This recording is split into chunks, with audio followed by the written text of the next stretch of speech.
పల్నాడు జిల్లా మాచర్లలో శ్రీ లక్ష్మీ చెన్నకేశవ స్వామి బ్రహ్మోత్సవాలు ఘనంగా జరుగుతున్నాయి. 11 రోజుల పాటు జరిగే ఉత్సవాల్లో భాగంగా 7వ రోజు స్వామి రథోత్సవం కార్యక్రమం వైభవంగా జరిగింది. స్వామివారి ఉత్సవ విగ్రహాలు ఊరేగింపు నిర్వహించారు. ఈ కార్యక్రమంలో భక్తులు భారీగా పాల్గొన్నారు. ఇక ఈ బ్రహ్మోత్సవాలపై మరింత సమాచారం మా పల్నాడు జిల్లా ప్రతినిధి స్వామి అందిస్తారు.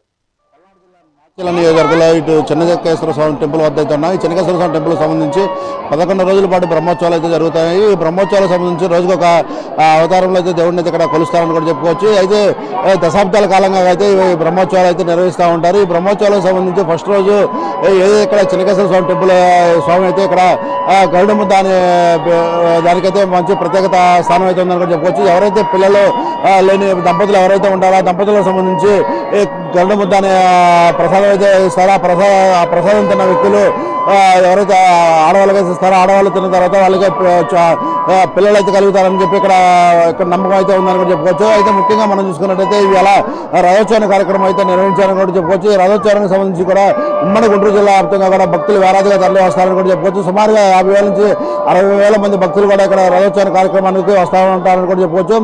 ఏదైతే ఉత్సవ విగ్రహాలకు సంబంధించి కూడా ఈ సంవత్సరంలో ఒకరోజు మాత్రం ఉత్సవ విగ్రహాలు బయటకు తీసుకొచ్చి ఈ రథం మీద అయితే ఊరంతా ఊరేగిస్తారని కూడా చెప్పుకోవచ్చు. అయితే ఈ మాచర్ల నియోజకవర్గంలో ఈ చెన్నకేశ్వర స్వామి టెంపుల్ ఎంతో ప్రత్యేకమైన స్థానం ఉందని కూడా చెప్పుకుంటారు. ఎక్కువ మంది భక్తులు అయితే ఇక్కడ బలమైన నమ్మకంతో వస్తారని కూడా చెప్పుకోవచ్చు. ఏదైతే పిల్లలు కలిగిన వాళ్ళు ఎవరైతే ఉంటారో ఏదైతే బ్రహ్మోత్సవాలు జరిగినప్పుడు పిల్లలు లేని వాళ్ళు ఎక్కువగా ఈ బ్రహ్మోత్సవాలు అప్పుడు వచ్చేసి ఏదైతే రెండో రోజు గరుడ ముద్ద అనే కార్యక్రమం అయితే నిర్వహిస్తారు. ఈ గరుడ ముద్ద కార్యక్రమం రోజు పంతులు గారి చేత ఏదైతే ఆడవాళ్ళు ఈ గరుడ ముద్ద తీసుకొని తింటారు. తిన్న తర్వాత వాళ్ళకి పిల్లలు కలుగుతారని చెప్పి ఒక నమ్మకం అయితే ఉందని కూడా చెప్పుకోవచ్చు.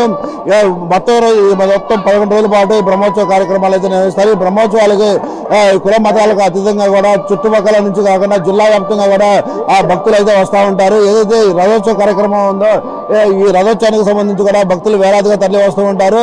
ఈ రథోత్సవం ఏదైతే రథం రాగడానికి అన్ని కులాలు ఇటు ఏ కులంతో సంబంధం అన్ని కులాల వారి కూడా రథం లాగడానికి ఉత్సాహం చూపిస్తారని కూడా చెప్పుకోవచ్చు.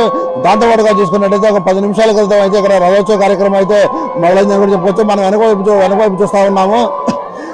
రథం ఇప్పటికే బయలుదేరిందని కూడా చెప్పుకోవచ్చు. ఈ రథం లాగడానికి భక్తులు అయితే పోటీ పడతారని కూడా చెప్పుకోవచ్చు. ఈ రథాన్ని సుమారుగా ఏదైతే 600 కిలోమీటర్ల వరకు ఈ రథాన్ని తీసుకెళ్లి మళ్ళా గుడి వద్దకు తీసుకొని వస్తారని కూడా చెప్పుకోవచ్చు. ఈ రథోత్సవంలో ఏదైతే ఉత్సవ విగ్రహాలు అయితే ఉంటాయో ఆ ఉత్సవ విగ్రహాలు ప్రతి భక్తుడు చూడటానికి వేలాదిగా తరలి వస్తూ ఉంటారు. ఈ ఉత్సవ విగ్రహాలు చూసి తమ కోరుకున్న కోరికలు నెరవేరుతాయని చెప్పి కూడా ఒక నమ్మకం అయితే ఉందని కూడా చెప్పుకోవచ్చు. దాంతోపాటుగా ఏదైతే చెన్నకేశ్వర స్వామి టెంపుల్ మాచర్లో ఇక్కడ కొన్ని దశాబ్దాల కాలంగా కూడా ఎంతో ప్రసిద్ధిగాంచిందని కూడా చెప్పుకోవచ్చు. ఇప్పుడు కాకుండా కొన్ని దశాబ్దాల కాలంగా కూడా ఇలాంటి కార్యక్రమాలు అయితే చేస్తూ ఉన్నారని కూడా చెప్పుకోవచ్చు. ఏదైతే మరి కొన్ని నిమిషాల క్రితం అయితే ఈ రథోత్సవం అయితే స్టార్ట్ అయిందని కూడా చెప్పుకోవచ్చు. ముఖ్యంగా మనం చూసుకున్నట్టయితే ఇప్పుడుగా రథోత్సవ కార్యక్రమం అయితే కొంతమేరకు అయితే దూరం వెళ్ళిందని కూడా చెప్పుకోవచ్చు. ఈ రథాన్ని లాగడానికి భక్తులు కూడా వేలాదిగా పోటీ పడతారని కూడా చెప్పుకోవచ్చు. ఆడవాళ్ళు కానీ ఇటు మగాళ్ళు కానీ వేలాదిగా వచ్చి భక్తులు ఎక్కువ సంఖ్యలో ఇక్కడికి వచ్చి రథాన్ని లాగడానికి అయితే పోటీ పడతారని కూడా చెప్పుకోవచ్చు. వారంలో చూసుకున్నట్టయితే మాచర్ల నియోజకవర్గంలో ఉన్నటువంటి చెన్నకేశ్వర స్వామి టెంపుల్ ఎంతో విశిష్టత ఎంతో ప్రఖ్యాతి కాంచిందని కూడా చెప్పుకోవచ్చు. సంవత్సరానికి ఒకసారి తిరునాళ్ళ మహోత్సవం అయితే జరుగుతుందని కూడా చెప్పుకోవచ్చు. ఈ సంవత్సరం మొత్తం మీద కూడా 11 రోజుల పాటు రోజుకు ఒక విధంగా అయితే పూజా కార్యక్రమాలు అయితే నిర్వహిస్తారని చెప్పుకోవచ్చు. దాంతోపాటుగా ఈ రథోత్సవం అయితే ఇక్కడ ప్రత్యేక స్థానం అయితే ఉందని కూడా చెప్పుకోవచ్చు. ఈ 11 రోజుల్లో కంటే ఈ రోజు జరిగే రథోత్సవానికి అయితే ఈ రథోత్సవాన్ని చూడటానికి సుమారుగా 50,000 నుంచి 70,000 మంది భక్తులు అయితే వస్తూ ఉంటారు. ఇక్కడ పూర్తిగా భారీగా బందోబస్తు కూడా ఏర్పాటు చేస్తూ ఉంటారు. పోలీసులు అయితే అధిక సంఖ్యలో కూడా ఇక్కడ ఉంటారని కూడా చెప్పుకోవచ్చు.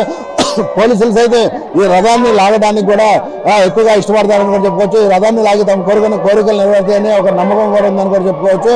ప్రతి భక్తుడు కూడా ఈ రథాన్ని లాగడానికి ఎంతో ఇష్టంగా చూస్తారని కూడా చెప్పుకోవచ్చు. తండ్రి మా చెల్ల మాది 20 సంవత్సరాల నుంచి చెన్నకేశ్వర తిరణాలకి మేము ఖచ్చితంగా వస్తున్నాము. అనుకున్న కోరికలు నెరవేరుతున్నాయి. మా ఇలవేల్పు స్వామి కోరికలు మాత్రం చెన్నకేశ్వర గుడిలో 11 ప్రదక్షిణాలు చేసి కోరిక అనుకుంటే సముద్రం తిరిగే లోపల ఆ కోరిక నెరవేరిద్దండి. అది ఖచ్చితంగా జరిగిందండి. జై చెన్నకేశవ, జై చెన్నకేశవ. నా పేరు రాజేశ్వరి. మాది పక్కన పల్లెటూరు జమ్మల మడక. నాది 50 ఏళ్ళ నుంచి చూస్తున్నాను. మా మ్యారేజ్ కూడా చెన్నకేశ్వర స్వామి దేవాలయంలోనే అయింది. నాకు 2 పిల్లలు, బాగున్నది, బాగా చేస్తాము. ఎప్పుడు ఏది ఆటంకం రాదు మాకు. బాగా లక్ష్మీ చెన్నకేశ్వర స్వామి వారు బాగా పెళ్లి ఇక్కడ బాగా ఉంటది. మొత్తం ఎలా చూసుకున్నట్టయితే ఇక్కడ మరి కొంతమంది భక్తులు కూడా ఉన్నారు. భక్తులు అయితే ఈ రథాన్ని ఎలా లాగుతున్నారు అని చెప్పి ఎక్కడైతే డాబాలు ఉన్నాయో డాబాల మీద ఎక్కేసి ఉత్సవ విగ్రహాలు చూడటానికి ఎంతో ఉత్సాహంగా కూడా ముందుకు వస్తారని కూడా చెప్పుకోవచ్చు. నారాయణ స్వామి మెగానని పల్నాడు జిల్లా మాచ